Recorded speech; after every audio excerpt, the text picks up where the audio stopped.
네, 오늘 이번 주 토라 포션의 말씀은 신명기 26장에서 29장까지 말씀이고요. 하프타라는 이사야 60장, 그리고 브리타다시아 신약 말씀은 마태복음 4장입니다.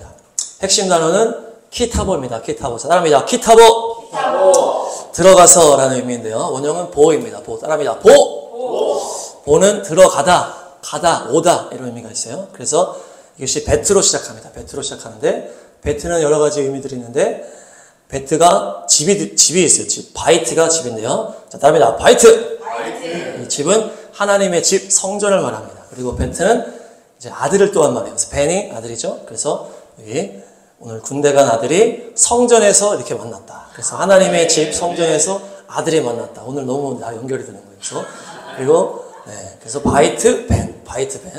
그래서 예수님은 하나님의 아들이시고 하늘로 올라가셔서 우리를 위하여 집을 마련하고 계시다. 그래서 지금도 집을 짓고 계신데 여러분들은 신앙의 집을 잘 짓고 계십니까? 서로 인사하겠습니다. 신앙의 집을 잘 짓고 계십니까? 신앙의 집을 잘 짓고 계십니까? 그래서 키타보는 들어가서인데요. 하나님의 집에 들어가서 하나님의 아들 예수와의 품에 들어가서 약속의 땅으로 들어가서 그래서 신앙의 이 시간으로 들어가서 이렇게 의미가 연결이 되는 거예요. 그래서 우리가 신앙의 삶, 아버지 하나님의 집에서의 삶, 신앙생활, 믿음생활을 어떻게 할 것인가 이것이 바로 오늘 주제입니다. 그래서 재밌게도 아까 보가 들어가다 라는 의미가 있는데요. 가다, 오다 이 두 가지 의미가 같이 들어가 있어요. 가다, 오다가 이 상반된 건데 같이 다 들어가 있거든요. 이것이 뭡니까? 우리가 믿음생활을 하면 우리는 예수님께 갑니다. 예수님 우리가 갑니다. 달려가. 그 예수님은 우리한테 달려오시는 거예요. 아들아, 딸아. 재림하시기 위해서 오시고 우리가 부를 때, 기도할 때 우리를 도우시고자 오시는 것이에요. 성령을 부어주시고 우리를 온전케 하시고자 우리를 향해 달려오시는 거예요. 그래서 이 신앙생활은 뭡니까? 우리는 달려가고 예수님 우리한테 달려오시고 그래서 표대를 향하여 달려간다. 사명을 향하여 달려가고 매일매일 십자가를 향하여 한 걸음 한 걸음 달려가는 것이 믿음생활입니다. 우리 아드님도 군생활 하루하루 달려가고 있죠. 그렇죠? 며칠 남았어요? 190며칠. 맞습니다. 금방 갑니다. 군생활은 믿음생활과 같아요. 그래서 군대 생활을 잘하고 잘 배우고 오면은 믿음에 아주 도움이 돼요. 제가 2002년 1월 달에 예수님을 뜨겁게 만나고 3월 달에 바로 군대에 갔어요. 군대에서 얼마나 좋은 경험을 많이 했는지. 기도가 간절하게 나가죠. 군대. 홀로 주님과 교제하는 시간, 눈물로 그렇게 기도하는 시간이 자연스럽게 나오게 되는데 그 군대에서 가장 중요한 게 뭡니까? 순종을 배우고 오는 것이에요. 순종. 제가 막 개념이 없었거든요. 그런데 군대에서 막 혼나고 맞으면서 막 순종을 배운 거예요. 아, 이것이 순종이구나. 상관의 명령에 복종하는 것이 이것이 순종이구나. 깨달은 거예요.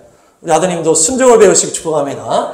우리 아버지, 어머님이 너무 훌륭하시기 때문에 집에서는 이렇게 순종하는 게 어려움이 없었을 수도 있겠지만 군대에서는 이렇게 순종하는 데 어려움이 있을 수 있거든요. 여기에 만들어. 진지를 다 만들었더니 여기가 아니야. 여기다 만들어. 덮고 다시 만들고 뭐 이런 행동들을 막 하는 거예요. 그래서 저는 2002년에 그 한일 월드컵 때 군대 이등병이었어요. 그래서 그때 또 내무장 병장에 열받아가지고 응원을 하지 말라 이런 거예요. 말도 안 되는 명령이지만은 그때가 이제 포르투갈 전이었어요. 그래서 가만히 있는 조용한 거예요. 근데 갑자기 박지성이 해가지고 골을 넣는 바람에 제가 와 소리 질러가지고 그렇게 맞았습니다. 이런 말도 안 되는 명령을 순종해야 되는 게 이제 군대다. 근데 우리 신앙생활도 그럴 때가 있다는 거예요. 키타보 안에 들어가서 이 신앙생활 안에서의 어떤 순종이 있는 것이 그게 바로 십자가요 진리인 줄 믿습니다. 첫 번째 말씀 한번 읽겠습니다. 신명기 26장 1절 2절 시작. 내 하나님 여호와께서 내게 기업으로 주어 차지하게 하실 땅에 네가 들어가서 거기에 거주할 때에 2절 내 하나님 여호와께서 내게 주신 땅에서 그 토지의 모든 소산의 만물을 거둔 후에 그것을 가져다가 광주리에 담고 내 하나님 여호와께서 그의 이름을 두시려고 택하신 곳으로 그곳을 가지고 가서 아멘. 하나님께서 이스라엘에게 가나안 땅에 기업을 주시고 거기서 수확을 했을 때 첫 열매를 바쳐라. 첫 열매. 첫 것은 하나님의 것이다. 첫째 아들은 하나님의 것이다. 그래서 저는 둘째 아들인데요. 저 형을 보면서 많은 생각을 했어요. 형 장자, 첫째 아들이라는 게 이런 거구나. 집에 대한 책임감을 느끼잖아요. 첫째는. 첫째 아들로서 예수님께서도 이 땅, 이 집의 이 문제를 해결하러 이 땅에 오신 거 아닙니까? 예수님께서 첫째 아들로서. 이 첫째가 책임감이 막 생기는 거예요. 밑에 있을수록 더 챙겨요. 근데 이 장자 민족, 이스라엘 민족은 어때요? 너무나 책임감이 커. 너무나 이 밑에 민족이 많은 거예요. 첫째 아들이잖아요. 이 민족, 이스라엘 민족이. 200개 나라에 막 80억 명이 살고 있는데 다 밑에. 자, 아우들이야, 아우들.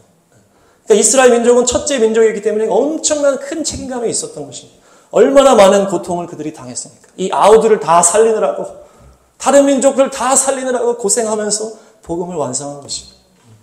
그래서 이스라엘 계시가 너무 중요한데, 이스라엘 계시가 열린 교회를 다니는 것은 축복입니다. 그래서 이스라엘을 알게 되면 예수님을 더 알게 되는 것이다. 그래서 하나님께서는 첫 번째 열매를 바치라고 했어요. 첫 번째 것은 하나님의 것이다. 그래서 많은 성도들이 첫 열매를 막 이렇게 바치잖아요. 그 첫 봉급. 쉽지 않은 일이죠.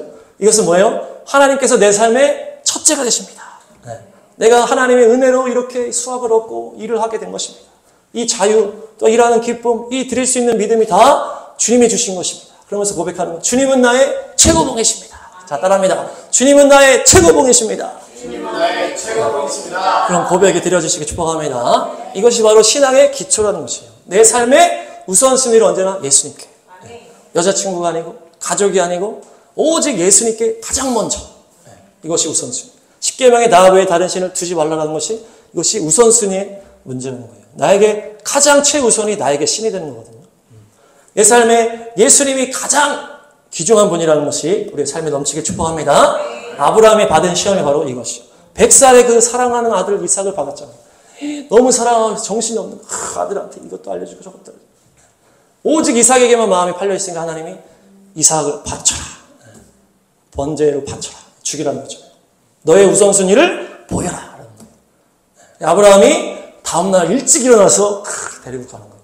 그러면서 이 칼로 내리칠 때까지 순종하잖아요. 그러니까 하나님이 아브라함아 막으면서 너의 마음을 알겠다. 너의 우선순위를 진짜 알겠다.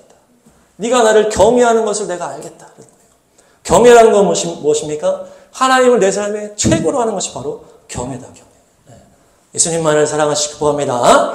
두 번째 말씀 신명기 27장 5에서 8절 시작. 또 거기서 내 하나님 여호와를 위하여 제단 곧 돌단을 쌓되 그것에 쇠 연장을 대지 말지니라. 6절 너는 다듬지 않은 돌로 내 하나님 여호와의 제단을 쌓고 그 위에 내 하나님 여호와께 번제를 드릴 것이며. 7절 또 화목제를 드리고 거기에서 먹으며 내 하나님 여호와 앞에서 즐거워하라. 8절 너는 이 율법의 모든 말씀을 그 돌들 위에 분명하고 정확하게 기록할지니라. 아멘. 제단을 쌓아서 번제를 바치는데 이 제단을 돌로 쌓아라. 돌. 이것이 다듬지 않은 돌인데요. 8절에는 이 돌에다가 말씀을 적어라. 돌이 에벤입니다. 다음 보시면 돌이 에벤인데 여기도 베트가 들어가요. 근데 이 뜻이 뭐예요? 한결같다. 변함없는 의미가 있어요. 창세기에서 보면 예배를 드릴 때 돌을 세워서 기름을 붓고 이렇게 하거든요. 그것이 예배인 거예요. 돌로 예배를 드리는 것이에요. 저 다듬지 않은 돌이 뭐예요? 이 점을 치지 않은 것인데요. 이 땅에서 우리 잠깐 얘기를 하면 사진 보시면 고인돌이 이제 고인돌이거든요. 이게 문산에 있는 고인돌이에요. 이 고인돌이 다듬지 않은 돌로 예배한 이게 흔적입니다. 그래서 저게 무덤이 아니다. 그러면서 고조선 우리 믿음의 조상들이 그곳에서 하나님께 다듬지 않은 돌을 탁탁 세워가지고 여기서 제물을 드리고 예배를 드렸다. 이 파주 문산에도 탁 있는 거예요. 이게 고인돌이. 이 돌은 뭐예요? 한결같이 변함없는 것이 핵심이에요. 우리 신앙생활 할 때 가장 중요한 게 바로 한결같다. 한결같다. 그래서 거기서 예배를 드리다. 한결같이 변함없이 신실하게 예배를 하라는 것입니다. 건축자의 버린 돌이 모퉁이의 머릿돌이 되었다. 그래서 유대인에게 버림받고 이방인의 교회의 머리가 되신 예수님이 또 돌이시잖아요. 예수님은 신실하신 주님이십니다.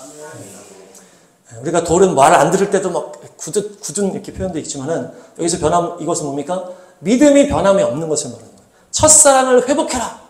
가장 뜨거웠을 때를 유지하고 더욱 뜨겁게 변함없이 주님을 사랑해라. 어떻게 사랑이 변하니? 변하면 사랑이 아니라는 거예요. 자, 서로 인사하겠습니다. 변함없이 저를 사랑해 주세요. 변함없이 저를 사랑해 주세요. 우리도 서로 그걸 원하는 거예요.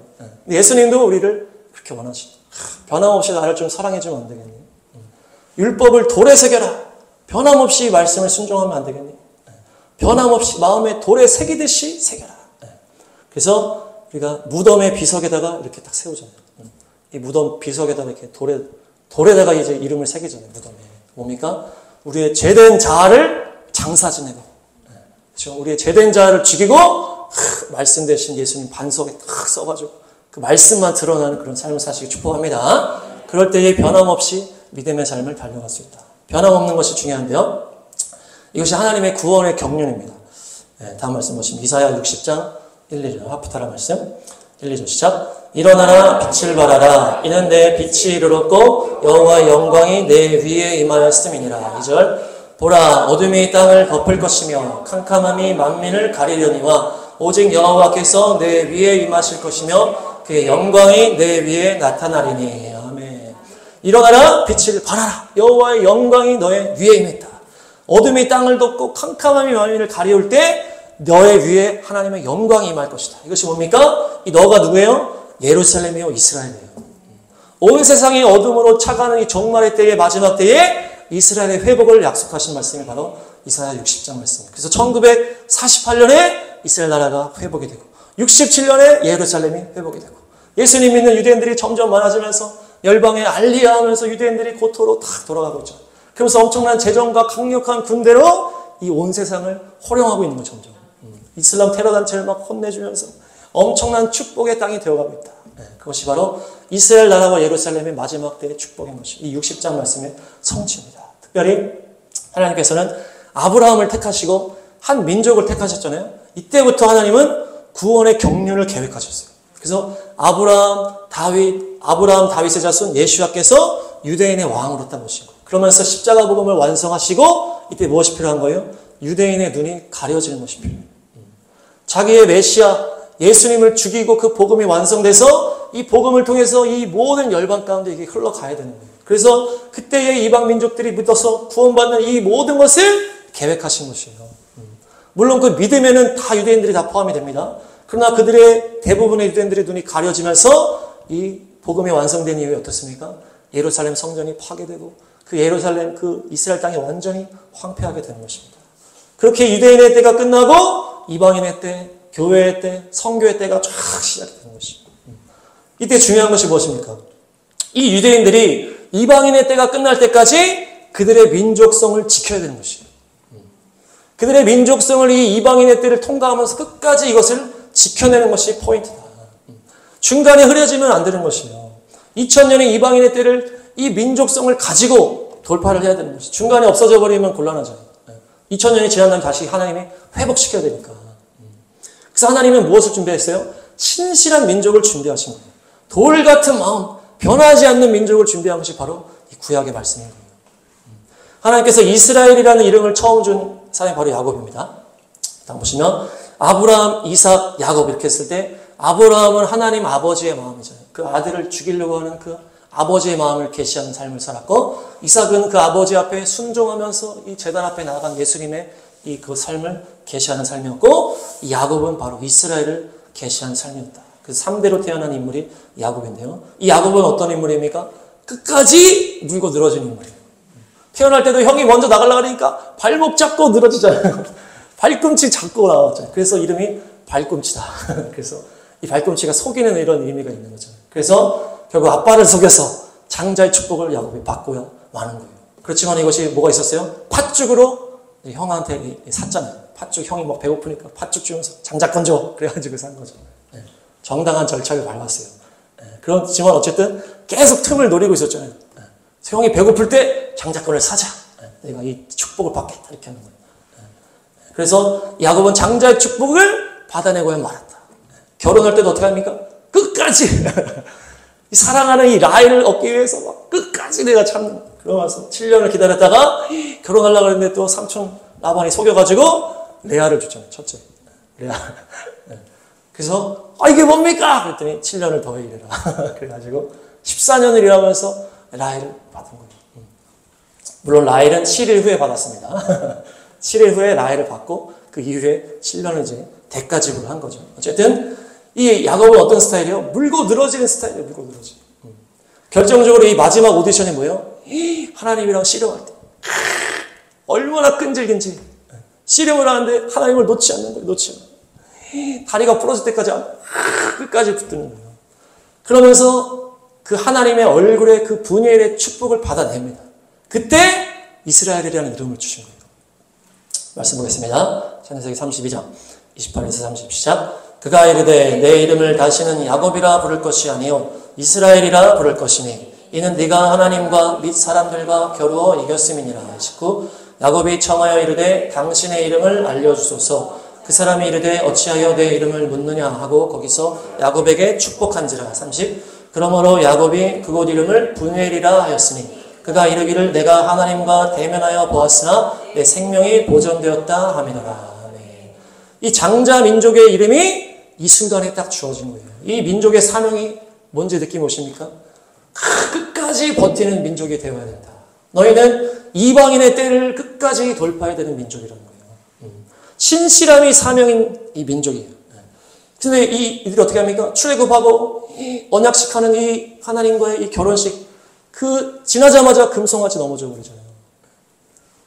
그러면서 또 불평하다가 이 40년 광야 생활. 보니까 이들의 사명은 신실함이에요. 변하지 않아야 되는 거예요. 그래서 하나님께서 훈련시키시는 거예요. 신실함이 가장 중요해요. 40년 마치고 가나안 땅에 들어가는데 또 우상 숭배로 넘어지고 바알 숭배, 아세라 숭배, 몰래 그러면서 계속 넘어지고 하나님은 선지자를 보내면서 변하면 안 돼, 변하면 안 돼, 변하면 안 돼. 그것이 다 장자 민족의 훈련의 시간이었다. 결국 이들은 북이스라엘 아수르 제국에 망하고 남유다는 바벨론 제국에 망해버려요. 북이스라엘은 열방으로 흡수되어 버리고 이 다윗의 자손, 유다 자손이 그것을 지켜가지고 70년 이후에 딱 돌아오잖아요. 이것이 또 중요한 시점이에요. 이때가. 에스라, 느헤미야, 스룹바벨, 여호수아 이 다시 돌아온 이 재건의 리더들이 무엇을 합니까? 성전을 재건하고 성벽을 재건하고 절기를 시작하면서 말씀을 재건하고 막 순결함을 회복하려고 막 하는 거예요. 토라 포션도 이때부터 이제 시작했다는 얘기가 있어요. 에스라가 이제 세팅을 했다 이렇게 얘기를 하고 그때 에스라 뒷부분 보면은 이방인 아내를 다 내보내자 그러면서 막 다 비 맞고 울면서 막 결단하거든요. 우리는 안 변하겠습니다. 안 변하겠습니다. 안 변해서 결단을 해요.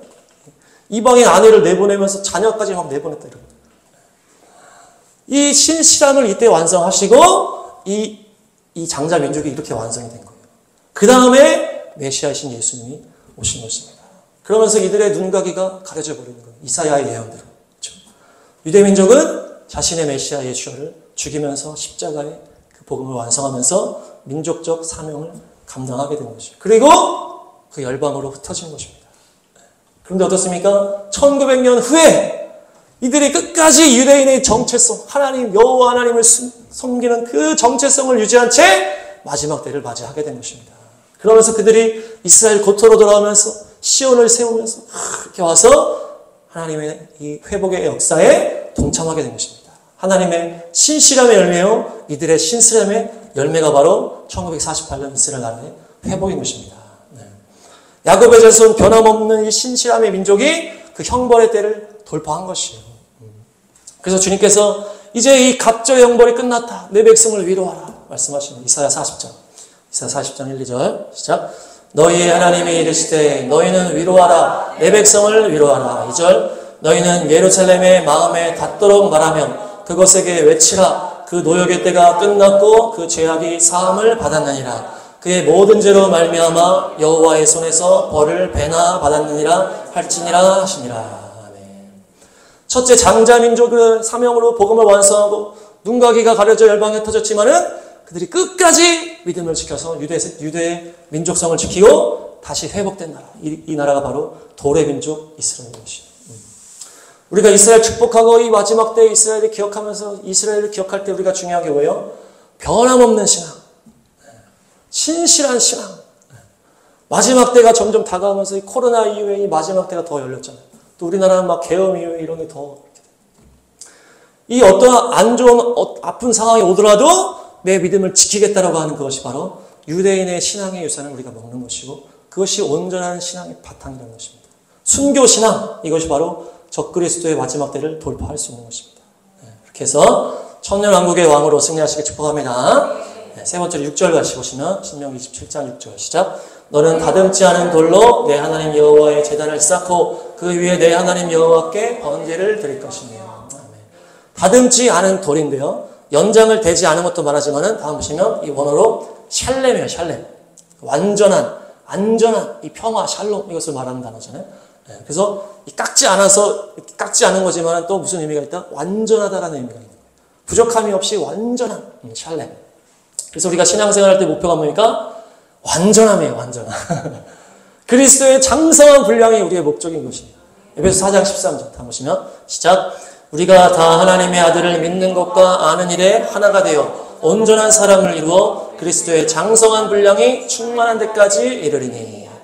아멘. 그냥 다른 사람들 죄에 넘어지고 나도 살짝 넘어지면서 인간적으로 넘어지자. 다 죄인인데 우리가 어떻게 예수님처럼 살아? 이런 마음들이 막 들어오잖아요. 그게 아니고 예수님처럼 되어야 된다. 그것이 우리의 신앙의 목적이 되어야 되는 것이죠. 너희는 완전하라. 너희는 거룩하라. 주님이 말씀 보겠습니다. 창세기 17장 시작. 아브라함이 99세 때에 여호와께서 아브라함에게 나타나서 그에게 이르시되 나는 전능한 하나님이라 너는 내 앞에서 행하여 완전하라. 레위기 19장 시작. 너는 이스라엘 자손의 온 회중에게 말하여 이르라. 너희는 거룩하라. 이는 나 여호와 너희 하나님이 거룩함이니라. 아멘.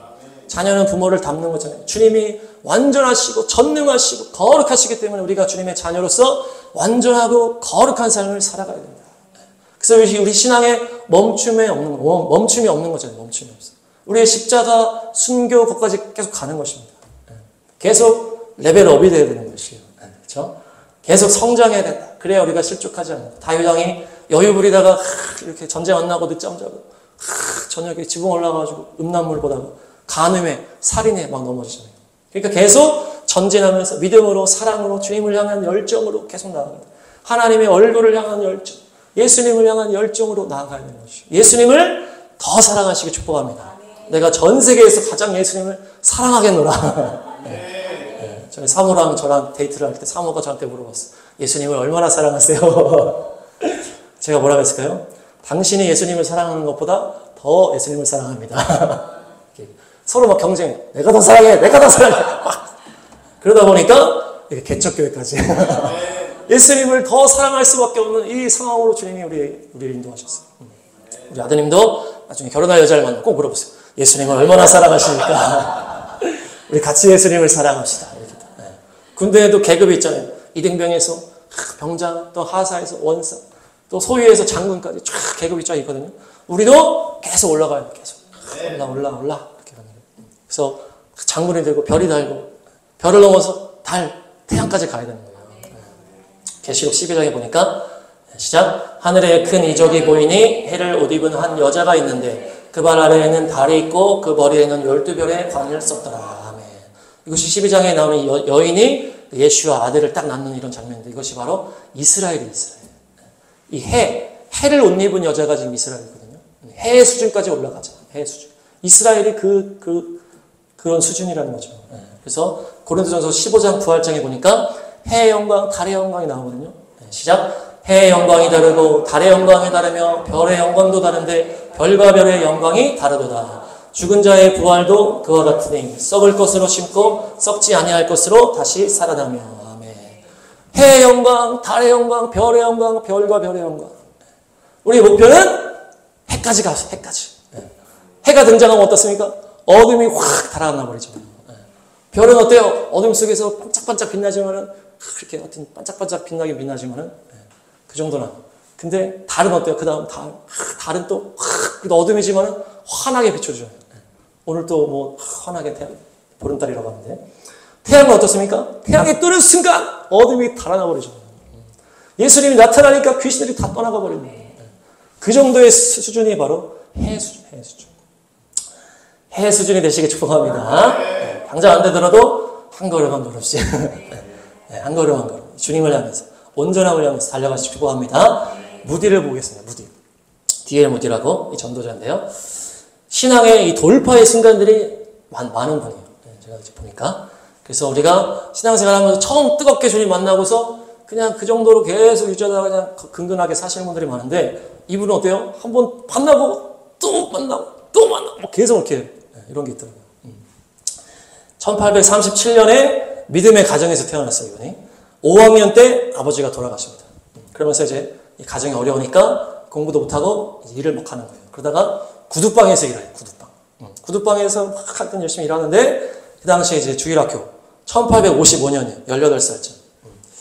킴볼 선생님이라는 사람이 와가지고 신방하면서 십자가에 대한 말씀, 죄사함에 대한 말씀을 막 직접적으로 막 얘기를 하는 거예요. 그러면서 거기서 회개를 하고 주님의 임재하는, 주님을 이제 영접한 거죠. 그러면서 첫사랑의 기쁨이 터지는 그때부터.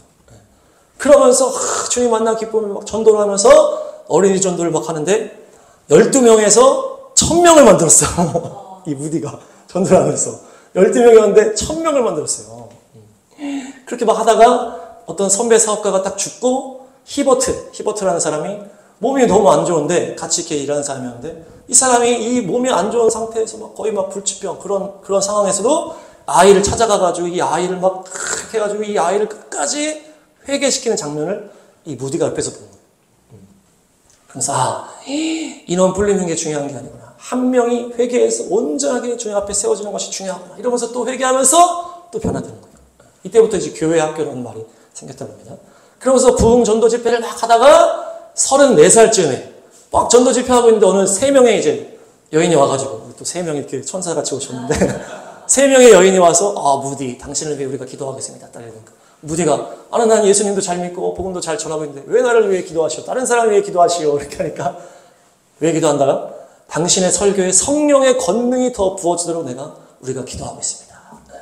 그러면서 딱 그 얘기 듣는 순간 그렇구나. 내 힘으로 내 노력으로 하는 게 아니고 성령의 기름 부음으로 내가 이 사역을 해야 되는 거야. 그러면서 자기를 부인하고 언제나 성령님을 의지하는 이렇게 엄청난 역사의 돌파들이 계속 있었던 거예요. 그러면서 무디가 전 세계를 다니면서 2억 명에게 복음을 전했다. 2억 명. 무디 신학교도 이렇게 있잖아요.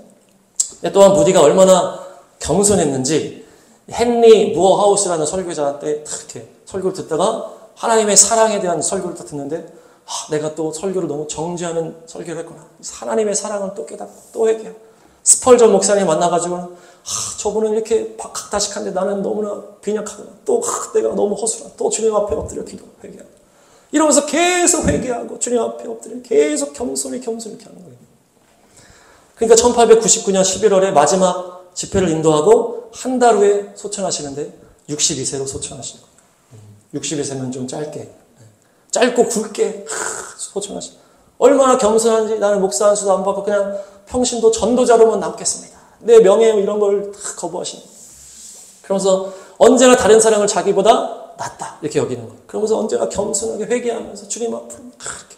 그러니까 끝까지 승리하신 거예요. 끝까지. 그러니까 우리가 끝까지 완주할 수 있는 능력이 어디에 있습니까? 바로 겸손함에 있다. 겸손함으로 나는 더 주님 앞에 가야 돼. 더 나는 회개해야 돼. 더 나아가야 돼. 더 달려가야 돼. 나는 너무 부족해. 이러면서 계속 완전하신 예수님을 향해서 거룩함을 향해서 나아갔을 때 승리하게 될 줄 믿습니다. 네, 그래서 우리가 주님을 한번 만나고 끝나는 게 아니고 계속 만나. 상승.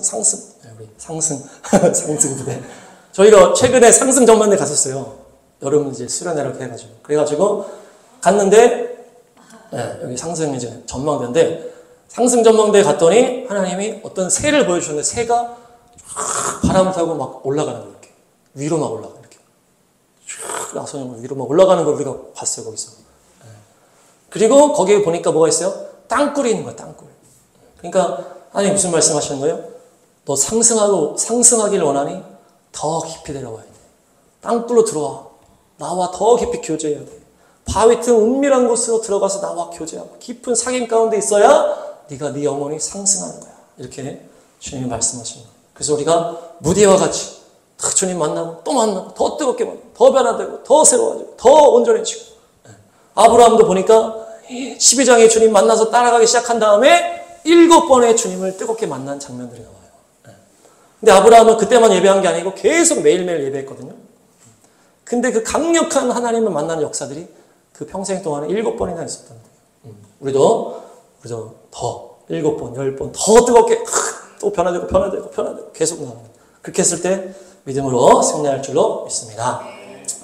마지막 신약 말씀 마태복음 4장 시작. 말씀하시되 나를 따라오라 내가 너희를 사랑을 낚는 어부가 되게 하리라 하시니 그들이 곧 그물을 버려두고 예수를 따르니라.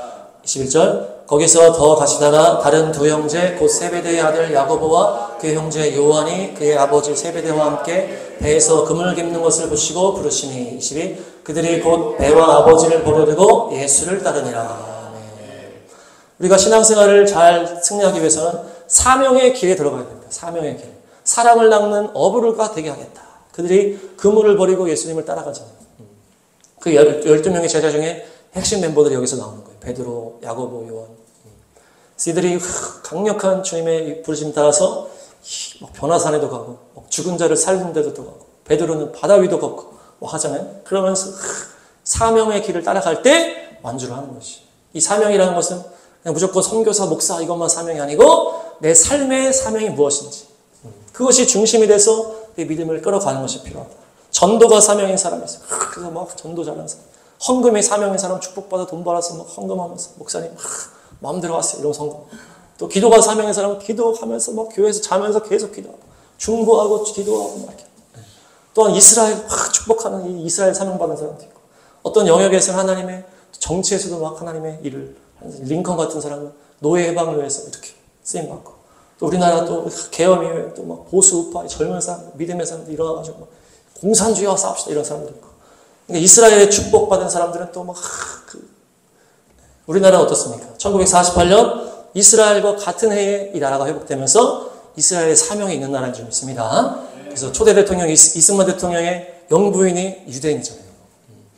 그래서 이방인과 유대인이 하나가 돼서 이 나라가 시작된 것이 바로 대한민국 1948년 이거기 때문에 이스라엘에 대한 사명이 있는 것이죠. 그래서 이렇게 귀한 교회에 이렇게 다니고 계신데 그래서 뭐 이스라엘에 대한 그런 관련된 일들을 하는 사람들도 많다. 그래서 무엇이 됐든 우리가 주님의 그 사명을 받아서 나갈 때 중요한 게 뭡니까? 내 모든 전부를 드릴 때 주의 사명을 받는 것이에요.